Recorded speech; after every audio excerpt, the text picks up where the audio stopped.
कराची से हमारे नुमाइंदा उस्मान गनी की रिपोर्ट के मुताबिक कराची ज़िला अरबी के इलाके फ़कीर कॉलोनी में मंशियात खुलेआम फ़रोग़ जो नौजवान नस्ल के लिए तबाही का सबब बन रही है। इदारे खामोश तमाशाई बने ख्वाब खरगोश की मज़े लूटने में मसरूफ़ नौजवान नस्ल का अल्लाह ही हाफिज़ है।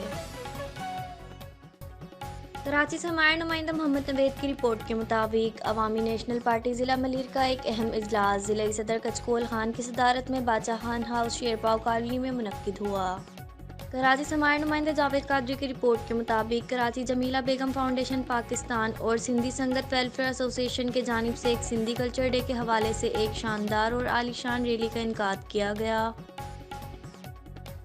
कराची से हमारे नुमाइंदा जावेद कादरी की रिपोर्ट के मुताबिक कराची जमीला बेगम फाउंडेशन पाकिस्तान और सिंधी संगत वेलफेयर एसोसिएशन के जानिब से एक सिंधी कल्चर डे के हवाले से एक शानदार और आलीशान रैली का इनेकाद किया गया,